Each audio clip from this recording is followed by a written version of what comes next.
I get a lot of messages. I get messages anyway, and I see posts online, and guys are always asking like, I just want to catch a fish, you know, I just want to get on a fish. But we're coming down for the week. A lot of guys coming down for the week with the families, and they're not used to surf fishing. You know, it's not their thing. Maybe they've done freshwater fishing before, but they're just not used to it. They're not sure, you know, how to go about it. And they bring their family down, and they want to get their kids on some fish. You know, they want to show them that joy of fishing for the kids. They just want to catch a fish, but they're afraid they're not going to. Or they come down, even worse, they come down, they're like, I fished all week, and all I caught was like a little dogfish. Like, what's going on? What's the problem here? Well, I can tell you there are 10 things you can do right now today to up your game. 10 little tricks and tips to up your surf fishing game. It's going to help you. I can't guarantee you're going to catch a fish, but it certainly can help you get on the fish. So let's go check out those things right now. Come on, let's go.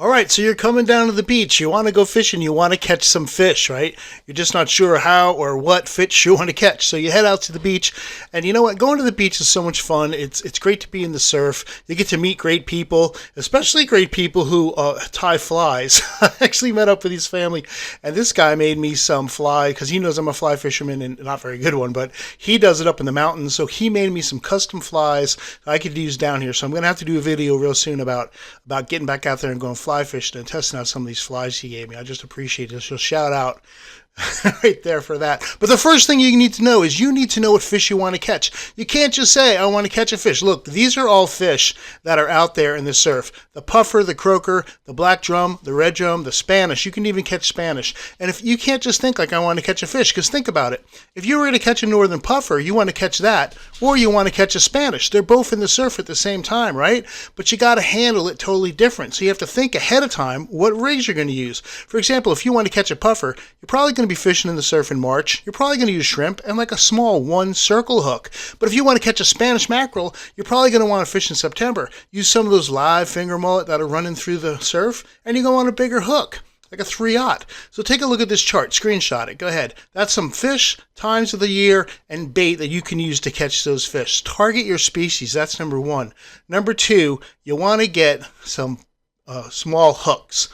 In general, you don't need a really big hook to catch a big fish. I know it sounds counterintuitive. You figure I should put on a nice big hook and I'll catch a big fish, but you just don't need to do that. So here, I'm going to show you what I'm talking about. Let's look at those fish again I was just showing.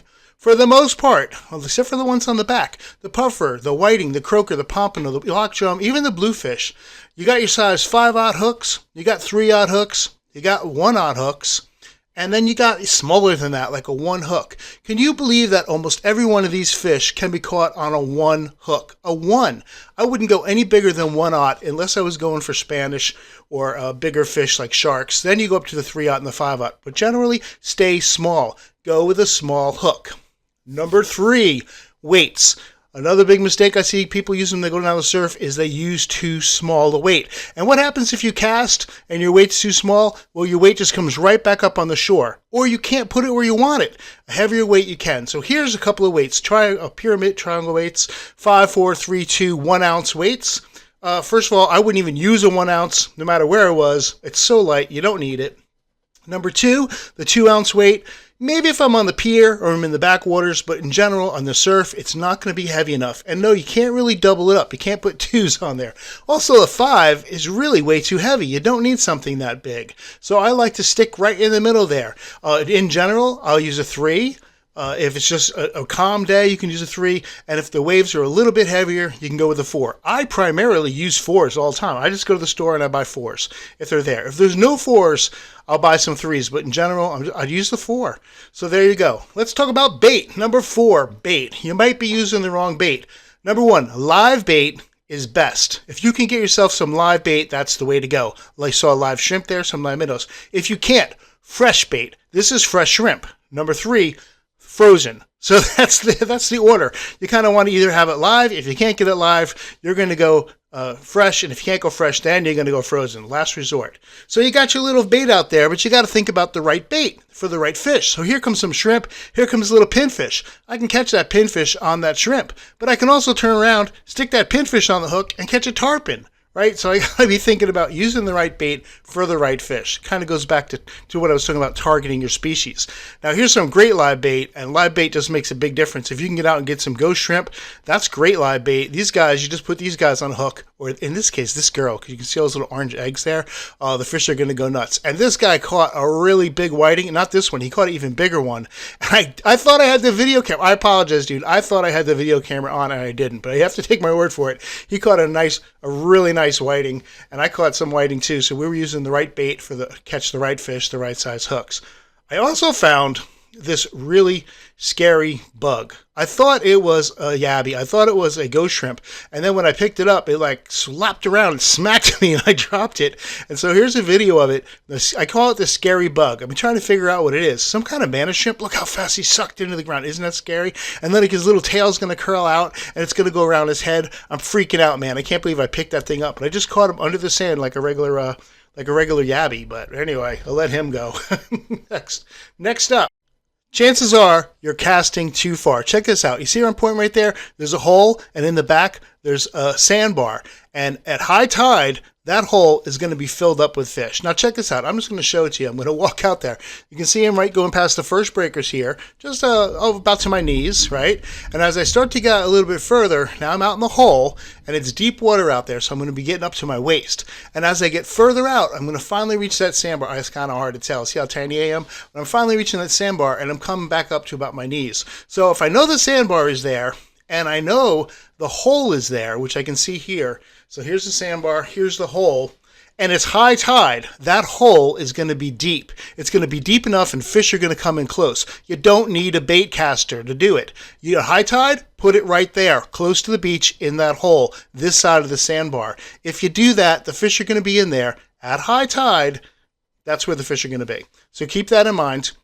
You want to fish in the right spot at the right time. It's high tide. Look at it, I'm lobbing it. I didn't do an overhead cast. I wasn't trying to reach out to the end of the earth. I wasn't using my bait caster. I didn't drop bait with a drone, which by the way is illegal, so don't do that.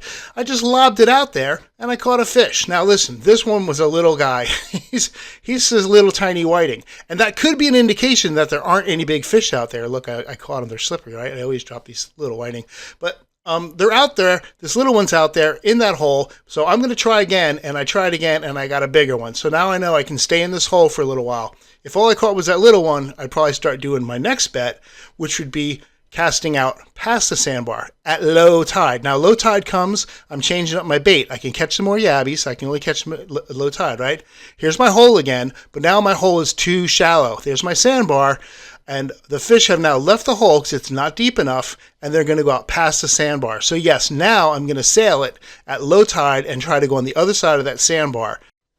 Now, another thing is I don't need the bait caster there, right? Because now it's low tide. So if I wanted to, I could walk out through that hole. It probably wouldn't be much deeper than my knees. And I can just walk way out there and cast past that sandbar and lay out my bait and my right size hooks and my right size weight and targeting my fish and reeling it in. And sometimes you get the fish you want and sometimes you don't. I didn't even have this one on the little fish chart a minute ago, did I? But it's a little stingray. Like, it's so disappointing because I cast so far and I had to reel him in for such a long time, and it's like this little stingray. So I let him go.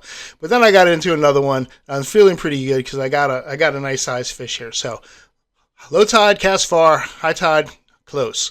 The next thing is, if you're watching videos, you're probably watching too many videos. That's right. I said it. You're watching too many videos. And you want to know why I say that? Because you watch these fishing videos on YouTube, and every time they're out there, they're just catching fish one after another, reeling them in. Look, they show you the fish, they hold it up, they're impressive whiting, and you're like, yeah, I can do exactly that. Yeah, that's because you're watching too many videos. You want to know what it's really like? This is what it's really like. Do do do dum dum de dum. Where are the fish? Dum de dum de dum de dum. I don't know. Do do do do. Eating on a fish. Dum de dum. So this is the real back behind the scenes. Not catching fish after fish after fish after fish. I mean, they're catching the fish, but not one after another. All right. The other thing is you're not watching enough videos. You're not watching enough Sands in the Surf videos, because if you're watching Sands in the Surf videos, you probably learned all this stuff already, because I've said it in all these other different videos. I'm just putting it today for a collaboration. So here's a nice big whiting, because I watched the Sands in the Surf videos, followed along, and I got this really nice big whiting, which I went and I put in the bucket. But now check this out. Side note, look out beyond my rod. Can you see in the water what is there? I don't know if you can see it, but there's a couple of kids swimming out there in front of my fishing rod. Look to the left, look to the right. There are no kids anywhere. There's plenty of spots to fish, and they are fishing right in front of my line. All right, number 9. You want to look good. You got to have the right fit. So you're going to stop by the Sands in the Surf shop. You're going to pick up your team shirt. So when you're on the beach, even if you're not catching fish, at least you're looking good doing it. Get yourself a team puff or a team whiting, team bluefish. Here's a link right here. I'll put it below. I'll put it in the comment section or wherever the heck I can put it. And you guys can just go on there. I keep the prices pretty low, so pick one up. And number 10 tip. Here's the deal. Sometimes you're doing everything I said. You are using the right bait. You're using small hooks. You're using the right weight. You're doing everything right. You know what? You're participating, and the fish just are not participating. So you cast it out and you reel it in, and there's nothing on the line. Or you're just standing there and you're just holding it, and the fish aren't biting. It's not you, my friends. Sometimes the fish just are not participating. So try the other 9 tips, and with those, they should work.